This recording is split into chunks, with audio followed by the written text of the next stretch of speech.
Okay. Okay, starting. We have 27 minutes. Okay, let's see how we do. Does that cut his head off?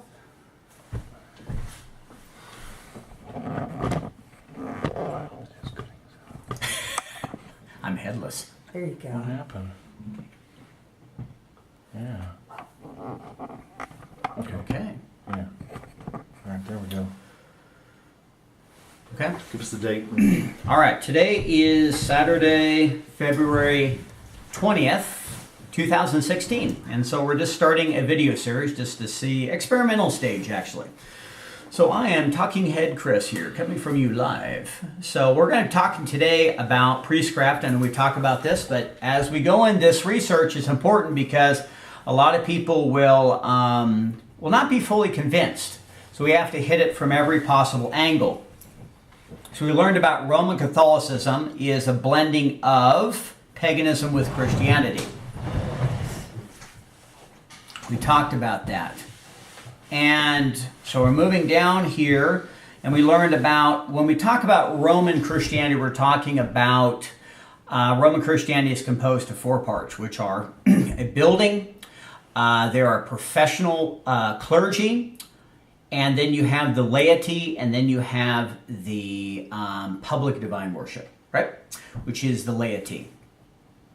Now, when we're talking about this, scrolling down here, we have what's called a religious corporation. I'm just going to read some information here. A church building, often simply called a church, is a building used for religious activities, particularly worship services. The term in its architectural sense is most often used by Christians to refer to the religious building. That's number one, the first ingredient. In traditional Christian architecture, the church is often arranged in the shape of a cross. When viewed from plan view, the longest part of a cross is represented by the aisle or nave, and the junction of the cross is located at the altar area. So we're looking at, when we're dealing with a church system, biblically we used to have what is the temple, guys? Body. The body. And what is the body?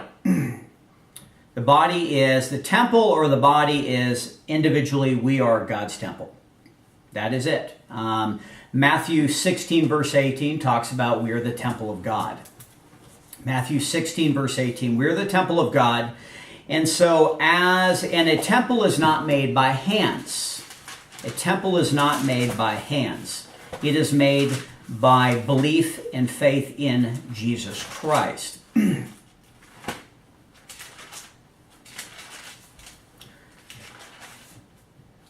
Now, Acts 17, 24 to 45. Sandra, you want to read Acts 17, 24 to 25. Acts 17? 24 to 45. So what we have originally is we have a temple not made by hands. We have, through faith in Jesus Christ, we are the temple of God. In Matthew 16, verse 18, it's referring to Peter, which was a stone, was he not? Representative of the Petra, or Jesus Christ. Christ was the rock. Christ is the rock. And as representatives of Jesus Christ, we are little stones making up. Acts 17 what? 24 to 45. 24 to 25. I'll get it right. Okay. God that made the world and all things therein, seeing that he is Lord of heaven and earth, dwelleth not in temples made with hands, neither is worshipped with men's hands, as though he needed anything, seeing he giveth to all life and breath and all things. Okay, so we've realized that God does not dwell in a temple made with hands, right? We are, well, let's find out. Well, what is the temple? Stephen, 1 Corinthians 3, 16 through 17. Know ye that ye are the temple of God, and that the Spirit of God dwelleth in you? If any man defile the temple of God, him shall God destroy. For the temple of God is holy, which temple ye are. So the temple of God is holy, right? The temple of God is sacred, which temple we are, and how do we become the temple of God? Anybody know that? How do we become God's temple? Can we earn it? Can we work for it? So how do we become... Grace. Yes, grace, through faith in Jesus Christ. Romans 3:28, we'll get back to that same verse. We're justified by faith in Christ. So when we're dealing with Satan, who is the adversary of this world, he will take truth. He is the counterfeiter. So when we're dealing with counterfeit, a counterfeit is what? It is an imitation or copy, is it not? Mm-hmm. Now, when we're dealing with, for example, counterfeit money, right? If you had a counterfeit dollar bill, is it very close to the original? Or is it, for example, if I took Monopoly money and it was pink, would that be really counterfeit money? They would probably go, get out of here. You're an idiot. It's a joke. They probably wouldn't even lock you up. They'd be like, you're just not in the right head. But counterfeit is very close to the original. And so it passes as the actual aspect. So that's how Satan operates. Is Satan takes knowledge from God and from heavenly knowledge, and he counterfeits it. So when we get into the concept, we're getting in the concept, the difference between Roman Christianity and biblical Christianity. So the concept of the temple is that we are believers in Jesus Christ. Do we want to look at Matthew 16, verse 18? Matthew 16, verse 18. And I say unto thee that thou art Peter, and upon this rock I will build my church, and the gates of hell shall not prevail against it. Okay, so we realize that Peter is Petros, number 4074 in your Greek dictionary. But upon this rock, which is Petra, that's Christ. So Peter is a small rock of Christ. And so as Christians, we are small rocks representing Christ. And it says, upon this rock I will build my church. And the word church is, I believe, 1577, which is referring to ecclesia. And ecclesia is referring to church. That's what we are when we believe in Jesus Christ. And we're ecclesia, then we're clergy. And that's where we get that connection. Now, what Satan does is he twists it, and he'll use those words to create a professional priestcraft. So when we're dealing with the difference of a Roman Christian model and a biblical Christian model, we have a shift. See, they recognize that the temple, well, what Satan does is he twists it. So he incorporates a temple being a location, a building and a location and a professional priesthood. So that is where the deception resides. So we'll give a little bit of a background here. Any questions? No. Not yet. Okay. So when we're dealing with a religious corporation, we're looking at a church building. We're finding that is representing number one. We're dealing with a Roman model. It's four ingredients. It's a church building. It's a clergy, which is the mediator between God and the people. Then you have the laity, and then you have the liturgy, which is public divine worship. Well, so the concept is history. Western or European history is divided into three parts. The first part is divided into the classic or primitive. And so let me, I'm shooting from the hip, guys, here, so I'm doing the best I can. So remember that the first 300 years of the New Testament, the apostolic church tradition was meeting in homes or other locations to avoid persecution by Rome. With the legalization of Christianity by Constantine the Great in 313 AD, Christianity and Romanism were merged.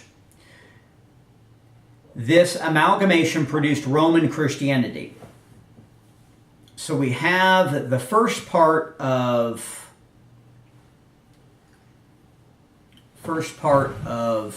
European history is referred to as, coming to it, here we go. Western history is divided into three basic parts. Antiquity, ancient times, especially those before the Middle Ages.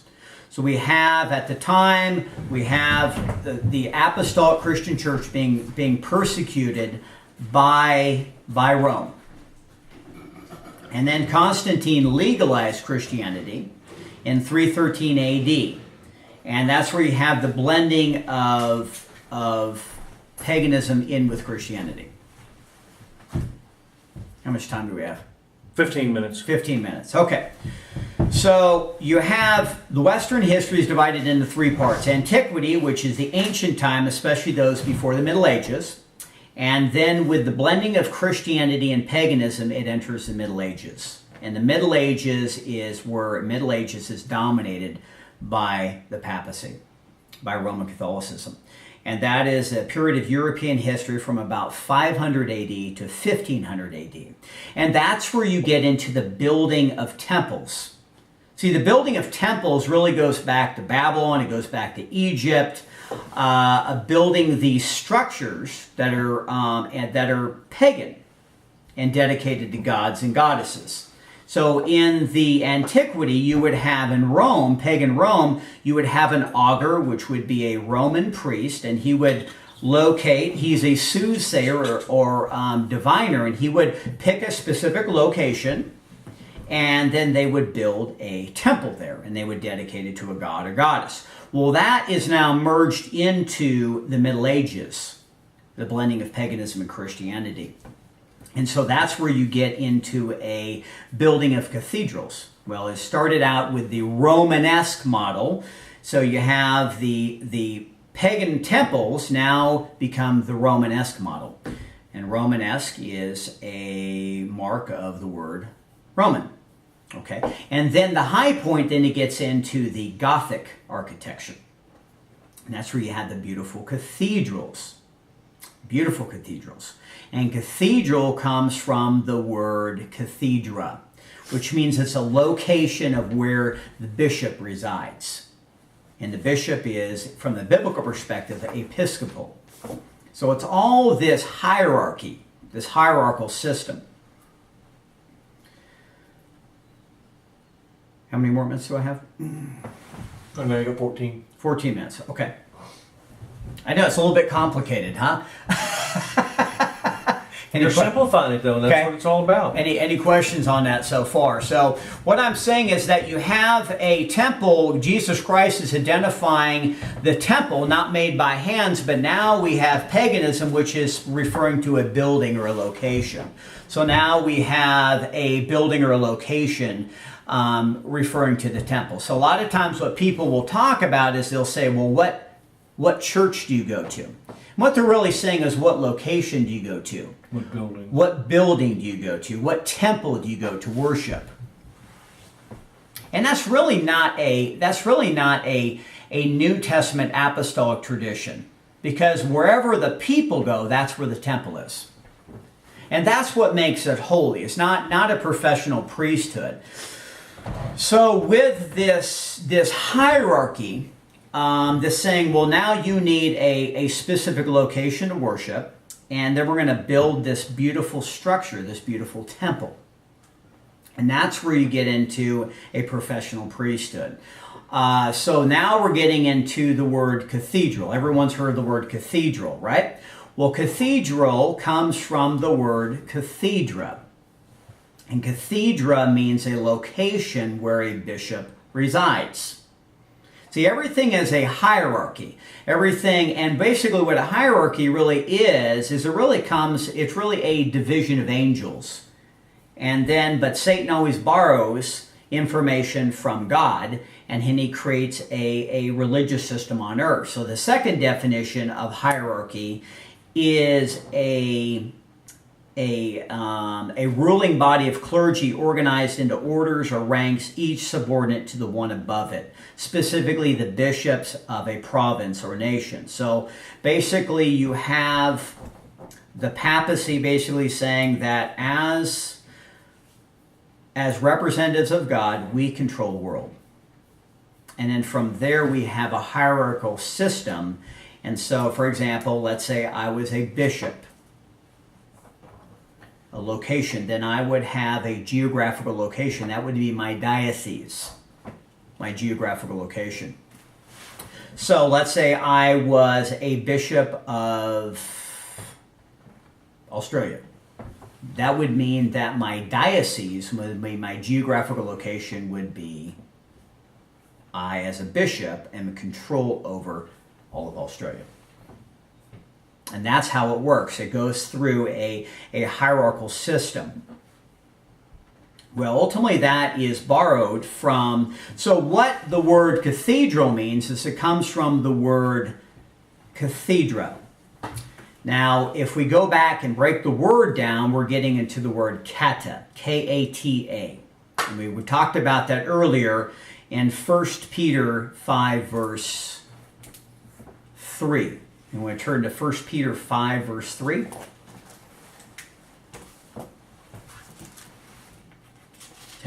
Okay. Now it talks about, Peter gives a warning to those in a position of leadership not to be lords over God's heritage. Neither as being lords over God's heritage, but being ensamples to the flock. Okay, so we see ensamples as the word examples, but the word lords, if you break it down, the word lords actually comes from two prime root words. One of them is kata, K-A-T-A. And the other one is kurios. We're going to focus on the word K-A-T-A. Okay? Now, kata, or kata, in the English forms C-A-T-A. Okay? Okay. And C-A-T-A equals C-A-T-H, cath.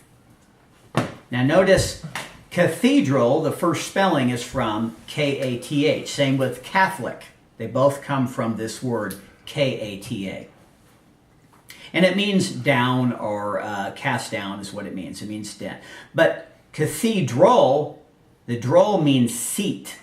And when you're dealing with positions of authority, you're looking at a chair. A chair is, the cathedra in Latin means chair. So as I'm sitting in a chair, if I'm, as a bishop, let's say, hypothetically speaking, I'm sitting in a chair, so what I speak, what I say becomes a position of power. That's why they call it ex cathedra. So when you sit in a position in a chair, what you speak, it's called, speaking from a throne. Well, where does that originally come from? Realize that Satan is the great counterfeiter. And that it means to imitate or copy, especially with the intent to deceive. Does anybody want to go back to Genesis chapter 1? 8 minutes, okay. Genesis chapter 1, when it's referring to the firmament. I believe that would be chapter 1. It could be verse 8. I'm just shooting from the hip here. When it talks about the word firmament. And God called the firmament heaven, and the evening and the morning were the second day. Okay, so the firmament is heaven, right? Now, let's understand that Satan was cast out of heaven, was he not? Now, the word firmament, we talk about waters above the firmament and waters below the firmament. But read 6 and 7. Read 6 and 7. And God said, let there be a firmament in the midst of the waters, and let it divide the waters from the waters. And God made the firmament and divided the waters which were under the firmament from the waters which were above the firmament. And it was so. And it was so. Okay. So firmament means dome. Firmament means arch. Firmament means vault. And if you really just look with your own eyes, instead of just believing artificial light, which you look through television, if you go outside, you'll look up and you can see it looks like a dome. It looks like a firmament. Thus you have the rainbow, which is a refraction or whatever reflection off The dome. You're saying, well, Chris, where are you going with this? Well, if you break down the word firmament, it comes from the word firm, which is linked to the word throne, which means chair. So where do you think Satan got this hierarchical structure? He got it from heaven, but Satan takes things as an artificial device and he twists it. Because ultimately God is sitting on a throne above the dome. He is sitting in heaven. Firmament as heaven comes from the word firm or throne, thronos. So that's where you get the word cathedral. Cathedra is a bishop sitting on a throne.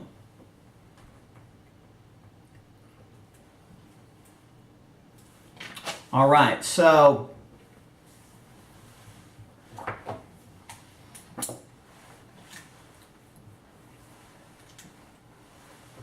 in European history, the Middle Ages or medieval period lasted from the 5th to the 15th century. It began with the collapse of the Western Roman Empire and merged into the Renaissance and the Age of Discovery. The Middle Ages is the middle period of the three traditional divisions of Western history. Antiquity, which is Greco-Roman history, and with the ending of paganism, you have entering the Middle Ages, which starts, that's the medieval period, and then you have the modern period. Now, the medieval period is a time from 500 AD to about 1500 AD. The medieval period is in itself subdivided into the early, the high, and the late Middle Ages. In the 10th century, the establishment of churches and monasteries led to the development of stone architecture that elaborated vernacular Roman forms from which the term Romanesque is derived. When available, Roman brick and stone buildings were recycled from other materials. From the tentative beginnings known as the first Romanesque, the style flourished and spread across Europe in a remarkably homogeneous form. Now, homogeneous means uniform. So what we have is, because in the Middle Ages you have a period that was dominated by the papacy, you have this homogeneous spreading of these building of these structures, these temples, all across Europe. Now, it starts from the Romanesque, and then it evolves into the Gothic medieval building, and that's where you have these beautiful cathedrals. Beautiful, absolutely, they're incredible. And we can just describe what these were. The Roman... Quite a bit of symbolism on those buildings. There really is. And that's because you have a mixture of paganism mixed in with... we're focusing on the Roman Christian model is about focusing on, number one is a building or a structure. Because when you're dealing with a building or structure, you're dealing with architecture.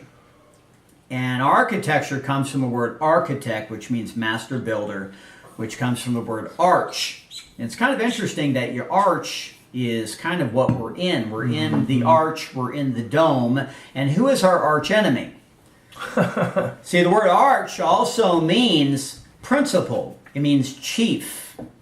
So we're borrowing from this concept. So when we're looking at the layout of, number one, the architecture, you have in the form of a cross, you have an area which is known as the nave. And this is where the laity reside. These are the laity that's distinct, that's separate from the clergy. The laity is number 3 in the Roman Christian model of the definition of church. So they're in the nave, the long part of it, and then you get into the cross, and that's where you get to the altar rail.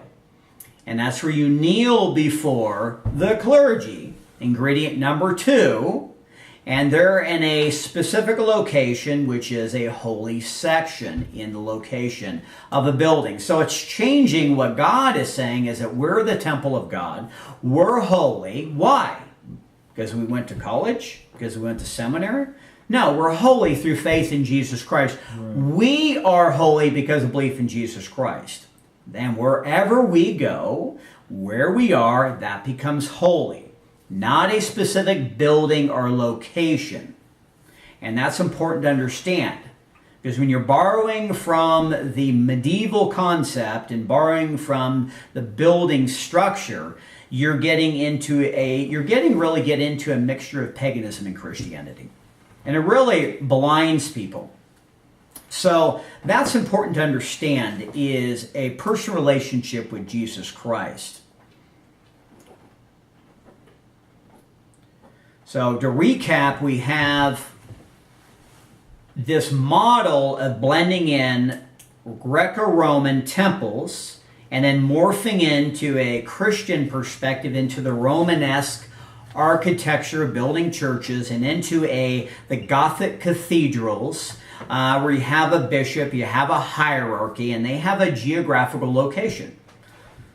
That is not biblically sound, because as Christians we are holy, and we're not following a hierarchical system, because that means that we need a mediator between God and man. And as Christians, who is our mediator? Our mediator is Jesus Christ. Mm-hmm. And so when you set up this episcopal, this bishop controlling this jurisdiction or that, you're really setting yourself up as a vicar of Christ. And I'll encourage everyone to have a personal relationship with Jesus Christ.